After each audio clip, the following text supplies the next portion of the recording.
the concept of PNG-STP was to ensure that there was social and economic in place when the Oaktree mine goes down. And the company that I worked for at the time held 52% of the share in Oaktree, so we had plenty of money. We would almost pay them no say at the time. Honestly, and this is a locally led development. Unfortunately, because of all the money that the company held, the government of PNG and one of the prime ministers nationalized it. But the money still is in the fund elsewhere abroad, and they're fighting over that money.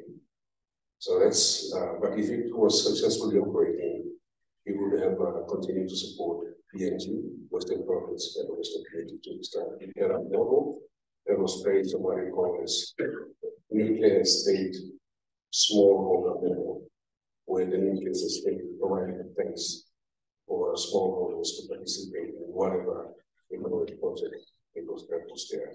But we also had to have criteria for investment, and there's some fancy concepts like the benchmark was set around internal rates of return and net present value. So those managing contractors, they probably know these concepts, but we also applied it as well. And going on to that, you have to make really tough decisions when you are going to assess NGOs, and you should not be scared of making those tough decisions, because those tough decisions will result in better benefit for people who are doing it. So that's, I think that's all I what else? Actually, this is what I was going to say here, but I came this morning, I scanned the room and I saw that it's only me from Papua New Guinea, no other Pacific Islanders, so I changed my talk. So the first proposition I put down is, when you talk about locally led and driven development or change in any other part of the Pacific, you've got to have them sitting up here in this conversation and having the dialogue and discussion and probably, move forward. So that's one. And the second point I want to make is from my own experiences that when you recruit locally led or engaged staff, you take care of them. Take real care of them and look after them. Don't just recruit them and when the program changes, you split them out.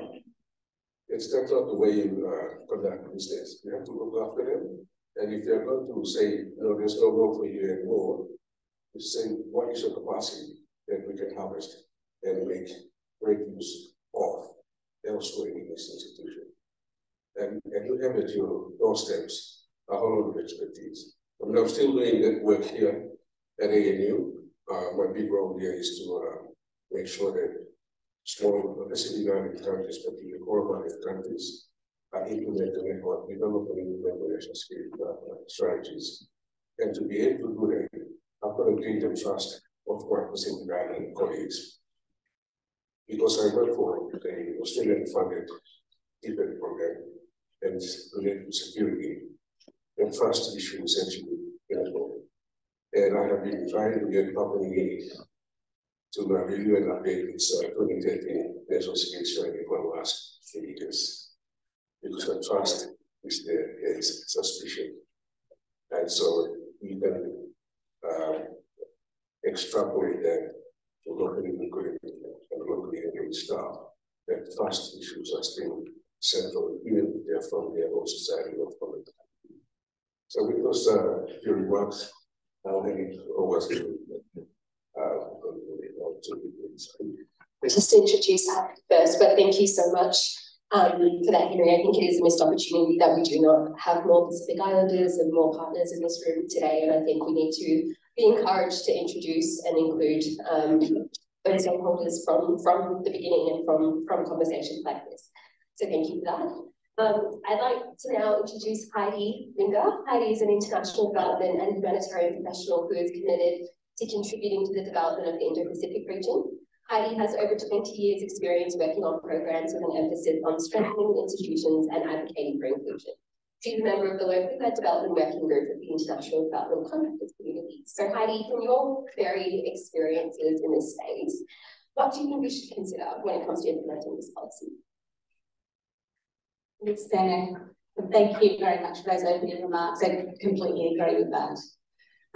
So yes, I'm Heidi Winder, and I'm currently an independent consultant, and I'm working on as a member of the International Development Consultants Community, and I sit on the locally led working group, locally led development working group, and it's newly created, and we're really coming up with new ideas and grappling with how do we implement this now that this new government policy has come out with this focus on locally led development. And I will say that from our discussions thus far, which hasn't been a lot, over about 9 months or so, that we're very supportive of what is written in the new development policy. I think there are some really key words that flow right through the policy, but also in that specific section on locally led development. Is really awesome for our sector to be able to take forward and legitimise that that power imbalance is actually written in our policy now. So we really need to get behind that as a sector to make sure that the implementation, that we do that properly as well. The other positive parts of the policy that have come through, there's a positive commitment to LES. We've been talking about that this morning. And the inclusion of those locally led performance indicators, so we can measure how much we are doing that. So those are the main points coming through. However, the biggest fear from the working group is that we'll turn into that tick box exercise. It's going to be hard to get away from these checklists. How have you done it in your program, particularly when we're trying to measure it? We want to push beyond that, because there's a real opportunity here to have a paradigm shift in the way that we're working in the development space. And there's some great examples of programs that have done really well in this space. And thank you for doing that, because this is what's influenced the policy now. So the Balance of Power Initiative in the Pacific, that's talking about women's increased representation as leaders. Vanuatu Skills Partnership, and some amazing work there about the political economy analysis that is feeding into decision making in that program. The Australian-Indonesian Partnership for Justice, and the Knowledge Hub, and the sharing of information across government and civil society organisations that have come through that program. There's a common thread in all of these, that they are all yielding power, that the Australian funding from behind is supporting local leadership. These are led by locally led people. So we have to celebrate that, and we have to do that more. So this policy enables us to be able to walk into that space and to learn the lessons that these people have shown us how to do already. So let's find a way of harbouring that and copying and rolling that out. I'll just make 3 short points in relation to the consequences for implementation that I think we really need to consider. And the first one is the significant resourcing requirements. So yes, of course, funding is one, but we've talked a lot about time. Time is coming through a lot in the policy and in the discussion. And I think we need to understand what we mean when we're talking about time. Australia has a very specific understanding of what time is, but we've got so many sayings for it, and time is always running out, or time is of the essence, or something's always due. Time is money. So these ways that we talk about time aren't really transferable to the Indo-Pacific region, and we really need to make sure that when we're structuring our programs, that we have our short-term investments and our pilot programs, that we don't have these really high expectations of what needs to be delivered in a really short time frame. And then if it's not successful, then we cut it off. We're talking a lot about all these pilot programs, and if they are successful, then we'll scale them up. Well, is that really fair? Because aren't we putting then extra pressure on these emerging entities that are locally led to perform straight away in a short period of time without resourcing them properly? That's something we need to grapple with on how to do that better, to make sure they don't fail, but they're not feeling like they're being tested. The second point is leadership is key, and this has come up a lot already this morning as well, about it needs to be across the board. We all have to be singing from the same song sheet when it comes to locally led development. We need our CEOs from our NGOs to be on board. We need our team leaders and our facilities, our DHOMs, to all have the same idea about what it is that we're trying to achieve through locally led development. And that means stepping back, yielding power, identifying local people, promoting them, providing resources to do that. And we all have to be doing that and asking that of our staff and providing training to the people who are coming in overseas that are representing Australia on cultural capability. What does it mean? What is this locally led development game that we're trying to roll out at the moment? I've got some examples, but I might wait until a question comes on out about that, otherwise I'll keep the microphone for too long. The final one is listening, and thank you for bringing that up. Listening, that's one of the biggest wins of our new development policy and the narrative of Australia right now. But what more importantly is how we act on what we've heard. Yeah, so we listen to what the issues are of our development partners, and they're very diverse. It's everything from seed funding to more resources to help assistance with financial management or writing tenders or put me on a tender as a named personnel. These are all the diverse ways that partners want to work with us. But if we're going to take the time to listen, then we need to be able to act on what we've heard, which means we need to be empowered to do so. We need to be able to respond. And the work that sometimes goes into really listening and understanding what needs to be done on the ground sometimes then gets cut off in the end because of procurement mechanisms. And this is coming up time and time again. Traditional standing operating procedures won't work for what we need to do to roll out this new locally led opportunity. And I feel like there's a real chance here for change, and we all just have to do it together, and it will be amply rewarding. Thank you so much, Heidi. Again, such great points, and I'm looking forward to teasing out a little bit in the questions. But first, I'd like to introduce Michelle Higelin. Michelle is the Executive Director of Oaktree Australia, a global organisation working for women's rights and ends of poverty and injustice. She's the former Deputy General Secretary of one of the largest women's movements globally in the world, YWCA, and has served on the global advisory groups to the United Nations Population Fund. Michelle is also currently the co-chair of Australian Progress and Vice President of the Australian Council of International Development. Michelle, Heidi already touched on the idea of power. What are the key challenges in implementing this vision that we have in this policy, and what are some of the potential solutions that we can do? Thanks, Thenu, and good morning again, everyone.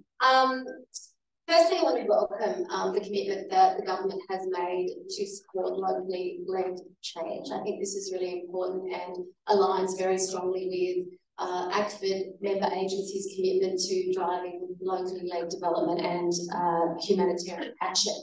For many of us in the room, this isn't a new agenda. I mean, my own organisation has been working in this area for more than 2 decades. ACTFID has had a very intense focus over these last 5 years to really look at what constitutes good practice and where we need to continue to strengthen. ACTFID is working on a framework for locally led development, or locally led development, which is both building off some of the learnings from the sector here in Australia, internationally, as well as research with local partners on the ground. And a report I do encourage you to take a look at, Yielding and Wielding Decolonisation and Locally Led Development, which was developed by ACTFID in partnership with the La Trobe Institute for Social Change. So I'm going to take sort of some of the positive first, and then let me get into the hard stuff. I mean, what we know is some of the cornerstones for good practice. It is about a locally defined and driven agenda. But one of the things we need to continually unpack is what constitutes local. Are we talking about governments? Are we talking about civil society? Are we continuing to reinforce a status quo that sees men ultimately holding a lot of decision-making power in many of the countries we work in, and opening space also for women and other marginalised groups? Equitable partnerships is another one, which respect local expertise, autonomy and agency, and particularly recognising the inherent capability and knowledge of the people we work with. And Anthea spoke about this when she talked about also how do we recognise, you know, First Nations knowledge that has been completely excluded by so many societies, and how do we lift this up in our practice. Another important area is around fair and transparent resource allocations, and that includes core funding support to local organisations. And mutual learning and two-way accountability rather than this one-way transfer of knowledge that we often see. And I put a fifth agenda, and for all of us in the room, particularly noting that we don't have a lot of our Pacific partners here, it is about humility. So this is really a clear agenda about how do we shift power, resources and decision-making to local partners, and addressing some of the systems and structures that continue to uphold power imbalances. And it does go hand in hand with decolonisation and anti-racism, and particularly challenging a very narrow view that we have the capacity here and the people we work with over there need their capacity built. It's really important that we start to challenge that and recognise that there is inherent capability and capacity that we also need to learn from. And I just say, I mean, there are many ACFID agencies already working in this. I mean, you mentioned about the commitment of ACFID CEOs. We know from our latest survey that 2/3 of ACFID members deliver 100% of their development activities with local partners. 1/3 are working with local, provincial and national governments. 1/3 have also made internal commitments to really decolonise and model best practice. And a number have also signed up to external commitments like the Grand Bargain, the Charter for Change and the Pledge for Change, which are driving global best practice. So let's not reinvent the wheel, but let's start to learn from some of these existing good practices. Now, here's the challenges I think we do need to tackle. I think at the heart of this are the power dynamics. Who controls the money, the decision-making and knowledge production? I think the knowledge production is a really important thing because we're really good in this sector at creating our own frameworks, our knowledge, our expertise here and applying it elsewhere. I think we really have to think about how we drive locally led knowledge driven by the communities we work with. One of the pieces of feedback we hear a lot from local partners is this real frustration about being instrumentalised by development actors. Come in, implement our agenda rather than saying, how can we support your agenda? And I think that's something that needs to shift. Obviously, donor compliance requirements are another big issue. And as we move forward, I think we need to think about how can we co-create models for sharing risk and the burden of reporting and accountability requirements. And I think, as I said before, I think, you know, it's really important that our work with locally led development doesn't just reinforce existing power balances. There's a real opportunity here to look at how can we get behind women-led organisations, organisations of people with disability, organisations representing some of the most marginalised voices that we are trying to support. And I think, you know, for DFAT, I think there's an added challenge around how do you manage the balance between partnering with civil society and partner governments, particularly when the two, you know, face tensions, and particularly in contexts where we are seeing shrinking civil society. So definitely the Civil Society Partnership Fund is a great opportunity to get behind civil society in some of those contexts. But it is important to think about how do we manage some of those tensions in our development program. So I guess I'd just say, I think moving forward, I think we really need to think about how do we create a strong, you know, roadmap to localisation and decolonisation, so we can drive forward this agenda, and also making sure that we are really bringing forward local voices into the development and partnership plans. Thank you so much, Michelle. Yep. I'd now like to move to Andrew. Good evening. He is currently acting First Assistant Secretary in the Development Effectiveness and Enabling Division at DFAT, leading teams supporting the implementation of the government's new international development policy. Prior to this role, Andrew led the Development Performance and Advisory Services branch during 2022 and throughout 2021, worked in the Climate Change and Sustainability Division in the lead up to COP26. Andrew, many stakeholders across sectors have been calling for this commitment for a long time. Now that we have this commitment in the policy, what do you foresee as some of the main challenges? Thank you, Thenu and colleagues, for the opportunity to join this esteemed panel. Can I just briefly associate myself with your generous acknowledgement of country before I start? So I wanted to do this introductory sort of set of remarks, not to talk for too long, but as I think you've heard from Minister Conroy, from Deputy Secretary Rod Brazier, really just reaffirming the strong commitment that the Department of Foreign Affairs and Trade has in following through on the locally led development commitments articulated in the development policy. Hopefully one of your key takeaways is that strong commitment to following through. That won't be easy, as Thenu, your question hints at. Within the department, we're thinking about the locally led development agenda in the policy as requiring us to take and apply sort of a new method to the way in which we design and deliver our development programs, and it needs to cut across the entirety of the development program. So we need to think again about how we can recognise some of the good practices that other panellists have reflected on, but also then carve out new entry points for local actors to engage with us in upfront planning that informs our development programming through to the design process, their role in the implementation process, all the way through to the monitoring, evaluation and learning phase as well.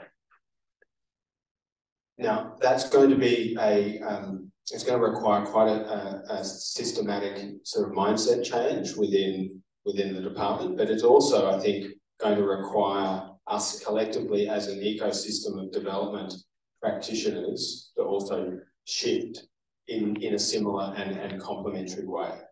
And so both Michelle and Heidi and Henry have touched on that already. Michelle made the point that, and I want to acknowledge it, we are going to need to revisit our risk settings that underpin our management of the program. We're going to think about how we need to tailor the reporting obligations to make it much easier to shift power and empower local actors through the development program. So that is a big piece of work that we're going to need to do to follow through on the promise of the development policy. I think the other point to stress is, again, this is more of a process point. We're seeing this effort as something that is going to require sustained effort over time. So there's not going to be when we're not going to realise the promise of the policy in 6 months' time, it really is going to need to be sustained over years. We will sometimes make missteps, and we need you to call us out whenever we do make a wrong move or a misstep. And then we ask that you judge us on the overall trajectory and progress we're making towards the ambition in the policy around the locally led development agenda. Heidi, you talked about the need for all of us to be on the same song sheet. So just let me touch on a couple of key next steps that will play out over coming months and the next year. So one of them you've heard a little bit about from the Minister himself, about the importance the government is attaching to this new refreshed approach to country planning through the development partnership plans. That has to involve a different way of listening and engaging with our local partners, be they partner country governments, but also, and more importantly, our broader array of stakeholders involved in the development effort in our region. So we're really seeing the development partnership planning process as an opportunity to reset the conversation with a multitude of different stakeholders and actors around our development program, and then to set the scene for the follow through that is required with respect to locally led development. And that DPP process will play out over the coming year and a half. I think the other key next step for us is to develop the kind of guidance and toolkits that are required to drive that sustained effort of change as we implement the locally led development agenda. And we're keen within DFAT to do that in partnership with you. So this panel is really it's not the start because the conversation's already begun, but it's another really important step in the engagement with all of you who have deep insight and expertise as to how to make this agenda work. You're all familiar with the challenges of working with us in DFAT, and we want you to be upfront and open in articulating some of those challenges and what we need to factor in as we attempt to land a common sort of song sheet that can guide sort of a complementary engagement around the locally led development agenda in the years ahead. So, for example, we're going to establish an external reference group. We're in discussions with ACFID and with IDCC about the best way of constituting the right kind of reference group that will then be intimately involved in working with teams in DFAT to craft the next phase of guidance and tools to really underpin the implementation effort in the years ahead. I'll stop there, Thenu. Thanks so much, Andrew. I would like to go to Michelle and Heidi first for a question, so to both answer or one of you. I think many stakeholders in the space, including NGOs and contractors, will have to eventually deal with some potential questions around what our place in development is, and if we're standing in the way for more locally led development. What are your thoughts on this, and how do we have these conversations within organisations with our staff and leadership?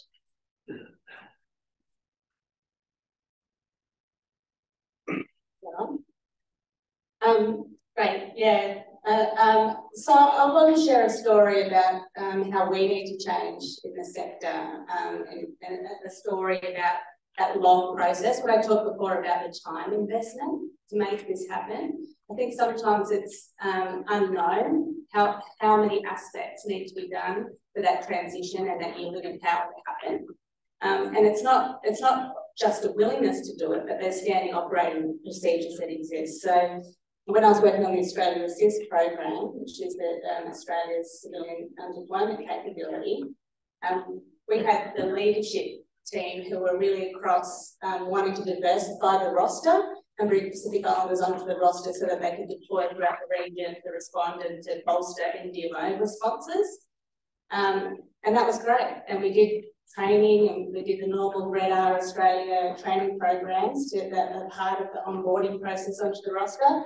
We found that there were other barriers that existed, such as, so this is what I'm saying, the whole organisation needs to be on board and understand. So there were very strict human resource and recruitment requirements in terms of the selection criteria and how people respond in interview processes and things like that. So even though a lot of money was being invested in sponsoring Pacific Islanders to come to the training and to go through that onboarding process, they've been rejected. So we then underwent a very long process where we worked with the whole HR team to say, why aren't the Pacific Islanders coming through? And I think this comes back to doing what you were saying in the panel before. There are lots of potential, lots of great people in the Pacific that we just need to identify and bring out and support. And what we did is look at the way that we ask the interview questions, sending them in advance. English is their second language, if not third or fourth. Giving examples of what other people have said, assisting with the development of CVs, giving extra time. I mean, a lot of people who are working in our NGOs and our consultant companies in Australia aren't culturally capable of working in the Pacific. So we need to adapt our SOPs and provide training to our staff so that they understand how they need to treat Pacific Islanders or people from the region differently when approaching them. It's not that we're making up their experience, but allowing time for their way of sharing their experience. In reality, we're brought up where we're self-promoting in Australia about what we've done. This is very foreign in Pacific Island countries. So how do we allow their way of telling their story about the huge amount of disaster experience that they've had, storytelling, story. So I'm saying it's a long journey and we have to allow that time and that support of bringing people in and then supporting them. Okay, well, look, I think it starts with having conversations with our partners about what do we mean by locally led development and equitable partnership, and really trying to surface those organisational structures and systems that do hold power. And how do we unravel them? How do we unpack them? How do we redefine them together? You know, if I think of an example from ActionAid, you know, in 2016, we co-founded a coalition, the Shifting the Power Coalition in the Pacific, which brings together 13 women-led organisations across the region. And the starting point for that piece of work was to talk about our shared values, to talk about our shared agenda for working together and what we wanted to prioritise, to identify the capacities that each of us were bringing to the table, not what ActionAid Australia was bringing to the Pacific, but rather what were the things that all of us had to contribute to that shared agenda, and also putting resources on the table very openly and saying, these are the resources we have. How do we transparently allocate these to the things we want to do? I think that is where we need to be heading, and I think that is authentic partnership. It's transparent, it's open, it's honest, and it builds a shared vision together. However, you know what, I would agree with you as well that I don't think we can do this work without a level of cultural competency, and I think that ultimately does mean investment in anti-racism and understanding what we're talking about when we talk about decolonisation. There are so many inherent biases, unconscious biases that we all carry, and they play out every day. Definitely our partners see them and they're very attuned to them, and that's what shuts them down from sometimes being honest. So I think it's really important that that work starts with us and working on ourselves and how we can be better partners and you know, bring a different way of working to the table. Thanks for those reflections, Michelle. Henry, I'd love to go to you for some thoughts. As someone who's been a locally engaged staff member as well as now leading policy in this area, would you give us an example of locally led development done well and maybe an example of locally led development done not so well in your experience?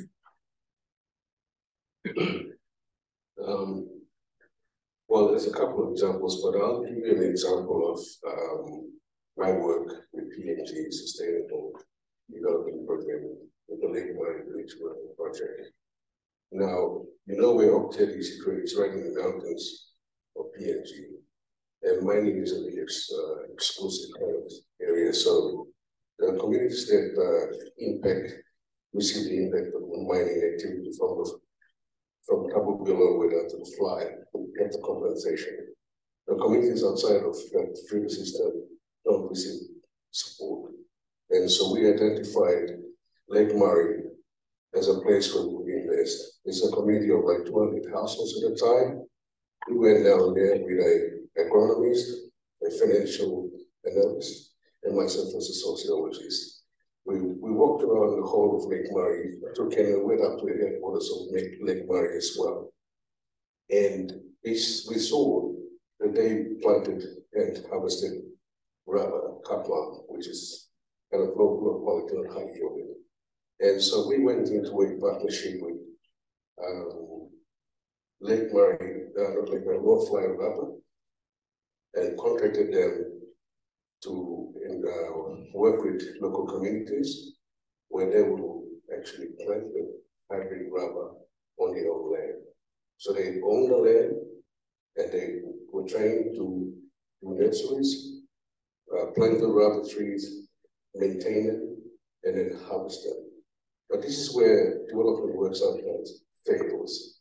It's the access to the market where communities can sell their produce and get the hard cash.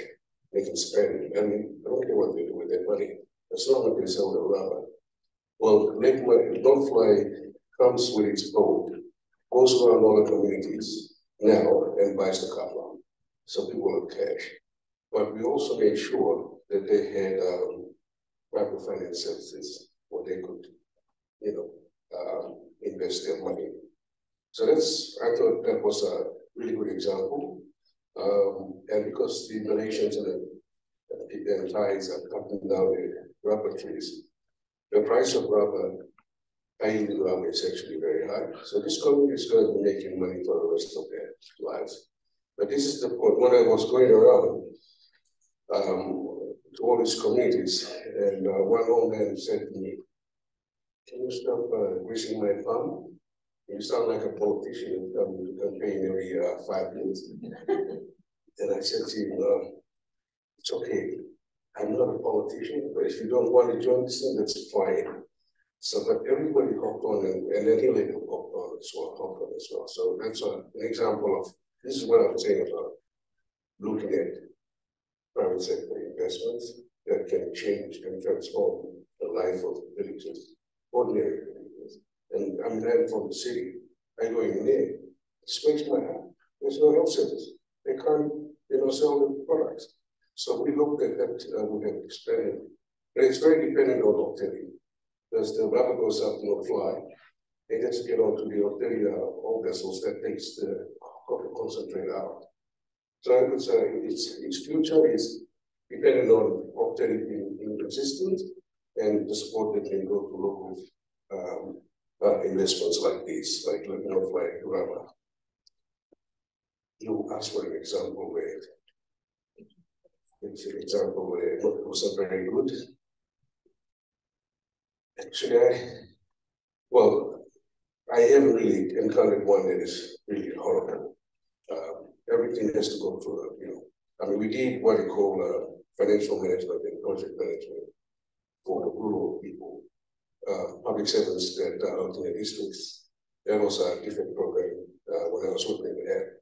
And so we traveled to all these districts and delivered this training. It was done in consultation with the administrators of and local councillors, the people who were at the district level. And that's why we wanted this kind of training, but also because this thing goes fast fund, and the DBA is also responsible for managing the funds. But they need to be able to financially account for that money, and they need to also be able to project manage. So the project is completely on schedule. I don't know if that thing is going on, but I think it's a very good project that DFAT funded through AET. The only issue I had with that was that gender. They want, there's a certain number of women that the program needed to be on board. But if you go to the rural areas, there's very little women who are working in the administration there. And so I'm being forced to, top up the numbers of women participating in the programs. So I told my program manager, just go and get the teacher there, the typist, just get them on board and we train them. And when DFAT asks us, this is the number we train. But they actually typists and, people who are not really, educationally fit to take these programs. So I am forced to kind of make the numbers, which is you could be realistic about gender quotas, gender participation at the district level, because there are very few women holding responsible positions that can move the districts. So that's what I thought was trying to make that criteria when substance didn't exist to meet the criteria. Thank you, Henry. Really important points there about going beyond tokenism and actually investing in those capabilities, I think. My final question before I will go to the audience is to Andrew. Andrew, the new policy does outline a plan for a new civil society partnership fund. What is the process that we will embark and DFAT will embark on to create that fund? Thanks, Thenu.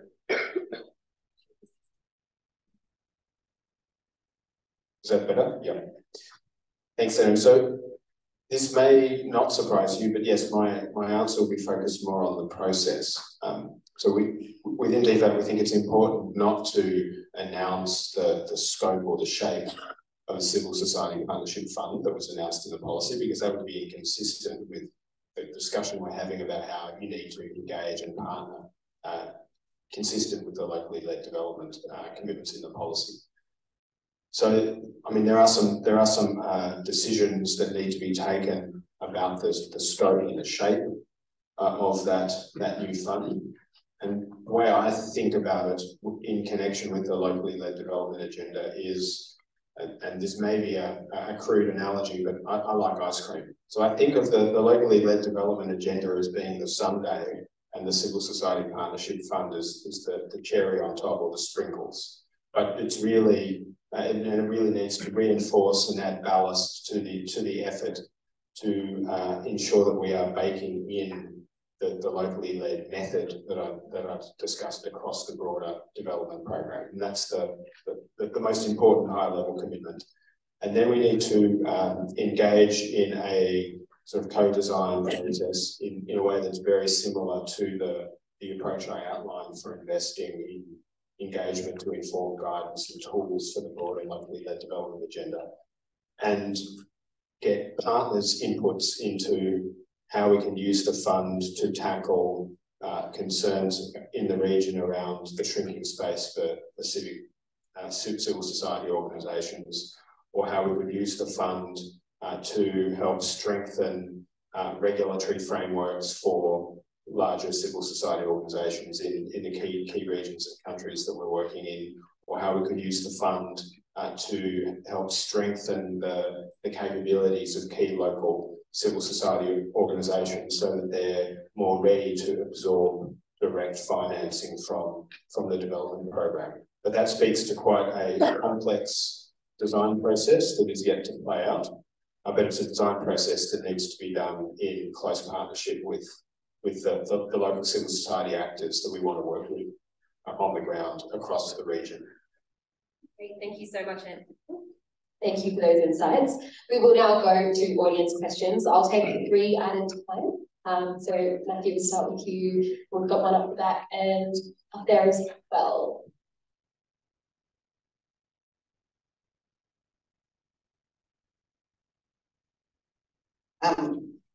This question is for Andrew, and not meant to be on the spot, but when Auso was folded into DFAT, at close, LES staff was no longer allowed to be in senior positions, and no A-base were able to report to LES, and it caused quite a lot of hurt and outrage at the time. But that policy still stands. It would strike me that one of the things that DFAT could do that would be a big demonstration of its commitment to locally led development would be to change that policy.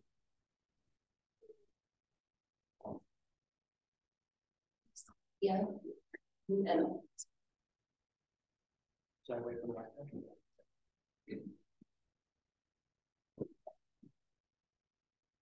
Well, sorry, you have a microphone there. First of all, thank you very much to the panel for a very interesting conversation. Those just present a risk and a challenge. All of us in this audience are very much passionate about community ownership in regard to national development.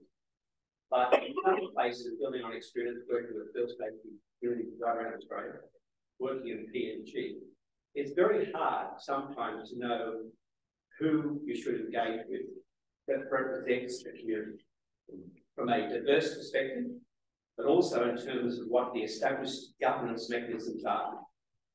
And it really is, again, a challenge we have to be very cautious about in pursuing the policy which we will support around locally led, solutions. In that regard, interesting to hear from you, Henry, if you've got any insight to how we can do this correctly. If any other panel members want to add any comment, we'd be quite interested to hear. Just a quick observation. Working with First Nations across Australia really is a minefield if you don't get it right. Okay, in terms of pursuing solutions, and you think you've got a solution to agree to, you go away and you go to government and coming and working in government in that space. It's been quite challenging. Did I introduce myself? I don't know, they're Brian Gleason, PhD, sorry. Anyway, so short of all that, is interesting to hear if anybody's got any particular insights or solutions, just to make sure we get it right. As you're developing, Andrew, a framework around this space, I would put that as a key emphasis to ensure that we do have the right governance, if we call it that, mechanism to engage with, to ensure we don't make our sort of solutions that are engaged through community. But thank you. I'm Matthew Morey. I'm with Turfund Australia. No. Good, Matt Moore, from Australia. Andrew, I like ice cream too. I'm always disappointed there isn't enough sprinkles or cherries. Commensurate to the ice cream.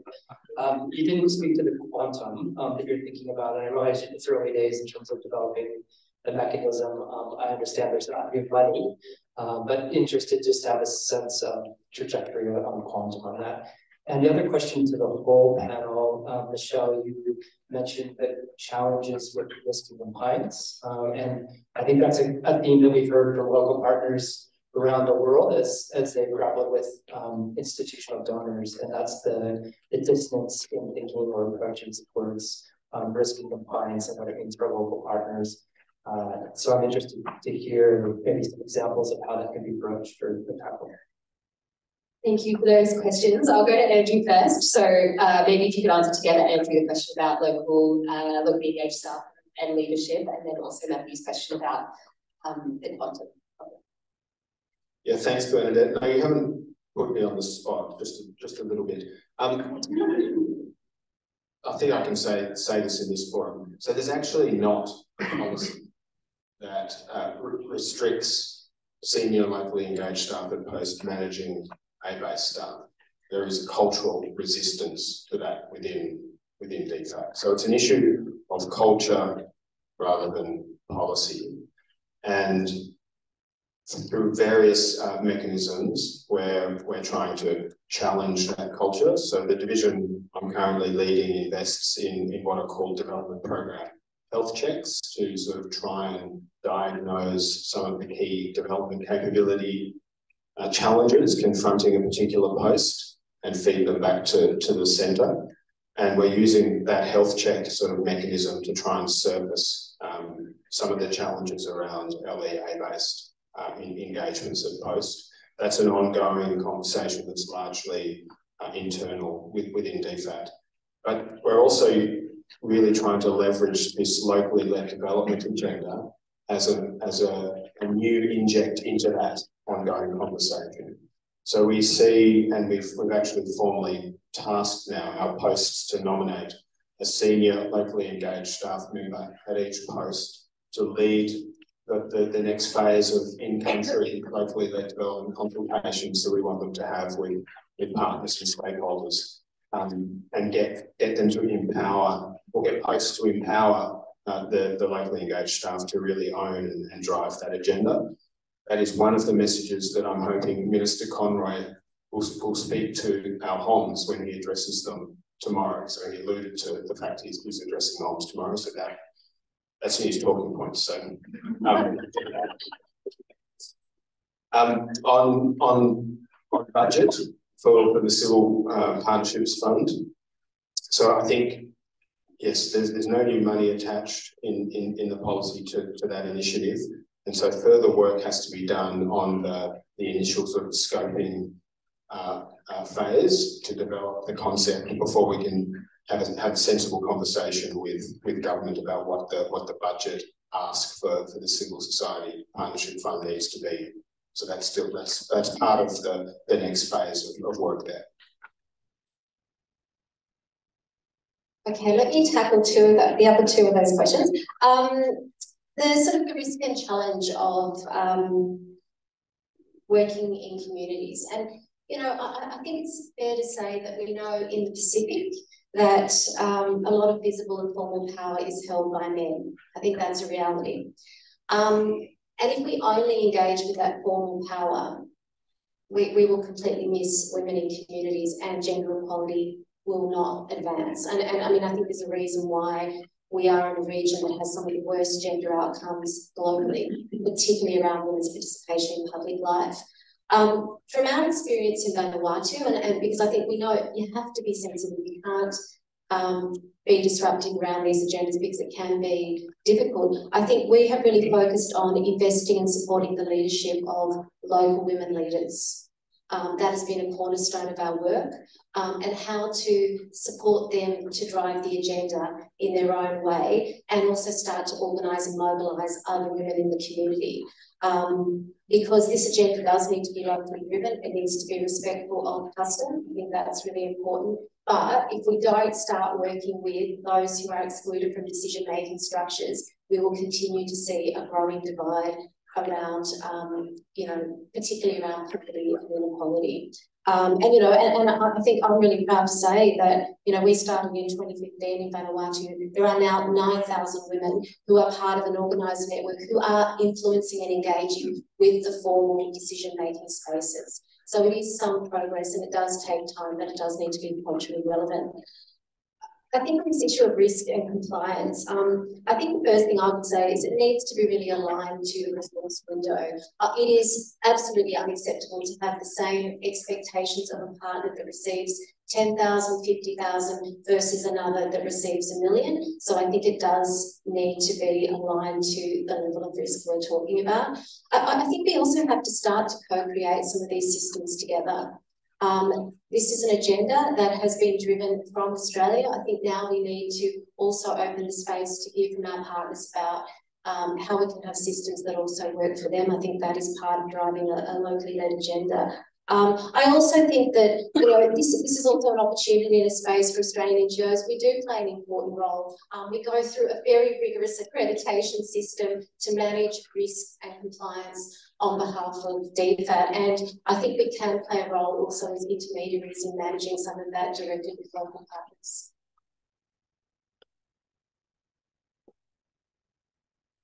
You asked for a PNG experience. Well, what I would say is communication is actually very critical. I go to a community that I don't know the language, but fortunately I can speak at least one. But this community doesn't speak or listen. And I was talking about the Lake Murray Village World Project. Actually, we had a really big celebration in Lake Murray, and then 2 days later, the whole thing was gone out because there was misinformation around 2% loan for me to September. And nobody, they thought they were there because this PNG estimate belongs to Western Province. They thought they would take these loans interest-free, but there was a 2% on top of it. And so so the chairman of the board at the time was Professor Oscar. So he said to me, "Henry, you're going to fix your problem." And so what did I do? I went to PNGBC and I recruited a bank teller. And the bank teller's job was to go down and explain. We took a whiteboard, and so he had to go down and explain on a whiteboard what 2% interest meant for credit loans. And we took that whiteboard with the bank teller and we went around to all the villages again to really get them to understand what 2% interest rate was. And I'm not a bank teller. They understand what a banker is. A bank teller is. So a bank teller, they have confidence that bank teller is explaining to them what 2% interest means. So in the end, we got the whole deal back up again. And because the whole thing had fell apart, we decided to work with Oaktree to get the whole arrangement of Oaktree's community project. So that's an example of how communication is actually very important. And when you want to communicate with the person that the villages would trust, is got to explain to them what 2% in this case was. And in my case, I had to bring a bank teller. My boss was asking me, "Why are you bringing a bank teller from PNGBC?" I said, "Because they don't believe me, because it's a bank teller. Everybody goes to the bank. The bank teller discusses their money to them." So that's how we got over the board. The other example I can give is when I did a PhD with this college, Australian Pacific Security College, because security is a really sensitive matter. The way we have recruited consultants is to bring the recipient of this benefit into the selection process. And consultants that we shortlist give their presentations. And then we turn to the recipient. In our first case was Palau, and in our second case was Cook Islands. And we asked them, "So who do you think you will work with?" And they identified who they want to work with. In the case of Palau, there were two consultants. One was basically talking down to the Palauans and telling them what they're going to do and what they need to know. The other consultant came with a conversation with the Palauans. And in the end, when we asked them, allowance, I said, oh, we'll get that's another conversation with us. So same thing with the Cook Islands work. They actually identified their own local expert. A resident of Cook Islands is Australian, but who is married to a Cook Island woman and has resided in Cook Islands for such a long time. They knew everything about Cook Islands, so they go to do this work. But when we wanted to do in the Ebony framework, we did the same thing that we did with Cook We asked them who they think they were comfortable with. Out of the two very confident groups, this person identified the one that is not currently in the Ebony framework.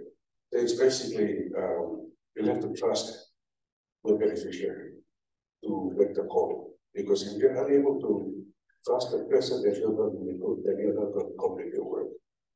So those are the two examples I can give. But the other one I can talk about in terms of NGOs, because we work with communities at the local level, and the communities want development, and they put requests to us for water project or things, but they can't account for the money. So what we did was we went to like Herath or another NGO that had financial capacity to audit the funds. So the money went to these people, they managed it, but they did the reporting, the community managed the water project or whatever. So you put the land, lay of the land, and capitalize on what advantages there are and make use of that. Yeah, just one more point on your question, Brian. I absolutely agree that, Henry, that it's about locally identified who should be the representatives on behalf of the community that you're speaking with. And I also want to point out that, you know, just because you're speaking to someone local doesn't mean it's necessarily good what they are putting forward for what we need to do in our development programs. And it's hard, yeah. We call it, we're going to go back to good capability again, we call it the good bloke syndrome. We say, this is what I was saying before about having this approach of it turns into a checklist or a tick box. It's all, I arrived, I was doing all of this monitoring and evaluation, or I was talking to these particular people, and on the side I had this chat, and there was this good bloke who had all these things to say about what's happening in this country, and I'm feeding that in, so I've localised in the way that I'm doing my work now. It's not good enough, because generally who are the good blokes that we chat to when we're overseas doing this work? They are people that are male, that have probably been educated in Australia, so are very confident to come up and say their point of view as an individual. Whereas in these cultures, they're communal cultures. And some of the best work that we've been doing on the Australian aid program is through programs that are building coalitions, putting local actors, supporting local actors, giving them the resources for them to discuss together what should happen in these programs. And so that's that group that we need to tap into to hear the advice of what we need to do. That political economic analysis that's been done by the Vanuatu Skills Partnership is really important too. So that spending that time understanding what are the power and the influence that's happening under the ground, under the scenes here, and how do we move with that. And sometimes us as international aid workers won't know, and it doesn't matter. Right? If they're coming up with solutions and they're saying this is the way forward, then we have to listen. Thanks. Thanks, Heidi. We'll take 3 more questions maybe from this side. But down in front here, one there, and we go more.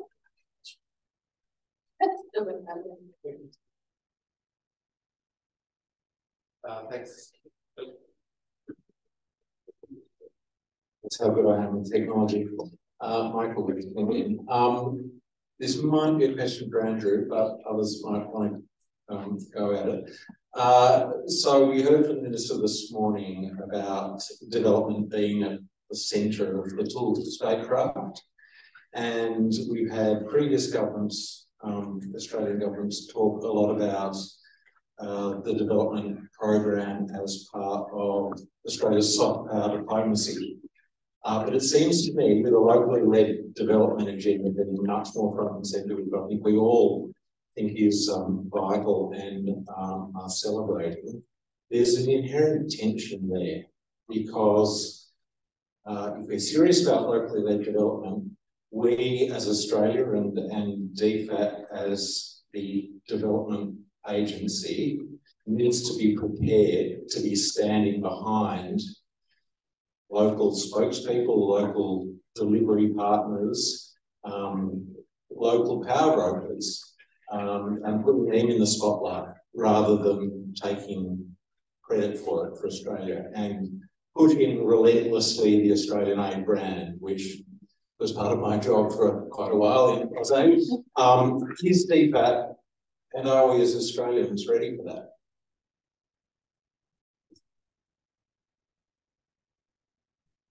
All right, well, sorry to take up the time again, but I just show my age, but I don't know if anyone else remembers the Paris Declaration. But I mean, that was all about local development. It had 5 points. The first point was local ownership. And I think it's just worth reckoning what happened with the Paris Declaration, why it was forgotten. I think one thing was China, like China wasn't that interested in it, and then other countries became more interested in propagating China. I think branding was an issue, and I think fragile states is an issue, right? Like locally led development works very well in countries like Vietnam, but not so well in fragile states. So I just put that as a reflection and would welcome any comments. Thank you. One more question. Thank you. Connor Costello from CBN Australia. It's great to hear a lot about increased requirements to engage and have input from local organisations. We know some of the key enablers for the meaningful engagement and participation of local organisations, including organisations of people with disabilities, other small groups, including such things as a provision of budget to support that engagement, including reasonable accommodations, appropriate timelines, and adequate early provision of information. These things are fairly well known, but they're not at all often enough applied. So I'm interested in what the allocation, what the thinking is around the extent to which allocation of adequate resource, increasing knowledge around inclusive practices and a requirement to apply them, the extent to which these things will be fundamental in the rollout of the locally led development. Thank you. Who would like to go first? Andrew, I think there were a few pointed questions there. I'll have a crack. Thanks for your questions. So, Michael, the inherent tension that you put your finger on. I mean, I think I may not be able to satisfactorily resolve the tension completely, but I do think in what you heard from the minister, he articulated sort of the 5 principles through which he thinks about the development program. So they are the commitment to listening and engaging and reflecting the priorities of our partners. And when he talks about partners, he's not just talking about partner country governments, he is talking about the broader array of in-country partners that we need to work with. And so getting behind their priorities, which is entirely consistent with this agenda. He's also very much committed to avoiding that transactional style of engagement, which tends to emphasise the importance of getting due recognition through our branding, etc., for our assistance. If we're more willing to engage in longer term partnerships for engagement to back in others' priorities, then we need to be less worried about our branding. I think the other key principle that's worth stressing here is the commitment to quality and effectiveness of the development program. And we all know in this room that working deliberately and more systematically in line with the locally led development agenda that we're now discussing will increase impact. And I hope is longer term, Australia gets the recognition and is valued as a partner who cares about the quality and effectiveness of its development program. So that's how I would at least partly go about the tension. Stephen, the Paris Declaration experience, I think it is really useful to bring it up and to reflect on the fact that this is an agenda that's not new. I think, Michelle, you made this point that as a community of development organisations and practitioners, we've been chipping away at this agenda for some time, and we've had moderate, only partial success. So here I think the policy is an opportunity to really try and reset and double down and think a little bit about how we can make greater headway in some of the more challenging, fragile settings that you also touched on. For me, I think part of the answer has been given by both Heidi, Michelle and Henry, like the greater patience that we need to take to our engagement in this agenda is even more important in a more fragile setting. And I would observe that perhaps Australia and other development partners just haven't been sufficiently patient in the past. So we need to get that right. I'm sorry, I forgot your name, but in response to your questions, I think this is one of the key roles that the Civil Society Partnerships Fund that's yet to be designed could play. It could deliberately try and provide additional resources to local civil society actors to ensure that they have the capabilities and systems ready to start absorbing additional financing from the Australian Development Program. So I see some complementarity and potential if we think about the offering of the fund in that context. But I'll let our panelists weigh in. I might jump in on the last question first. I think definitely we would say that it's really important, and what we hear from partners through ACFID, through ActionAid, is about having flexible and core support to local partners. And flexibility is important in that, so that local partners can define what they need resourcing for. I think the other idea we often talk about in ActionAid is this notion of who defines value for money. If we are serious about locally led development, how do we engage local partners in defining what is value for money? Because I think it's a very different discussion than how we currently, the tools and frameworks we use to talk about what is appropriate to pass down through all the layers of implementing partners, local partners, etc. So I do think there's an opportunity to interrogate some of that theory. Locally led development, fragile states. I think it's also, I think one of the things that has perhaps changed, stayed the same. National interest came into Australia's development program with the merger, or when AusAid ended.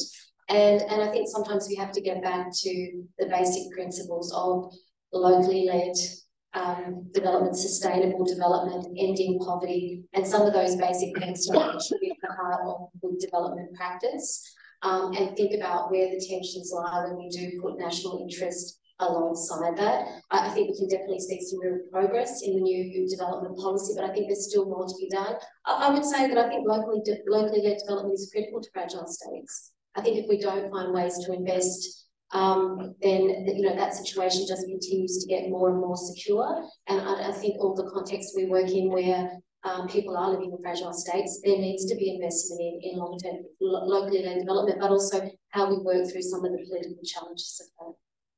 Thank you, Michelle. I think we have one question on Slido that I'd love to get to before we finish up. And we only have a couple of minutes left, so perhaps if we could quickly go to that question.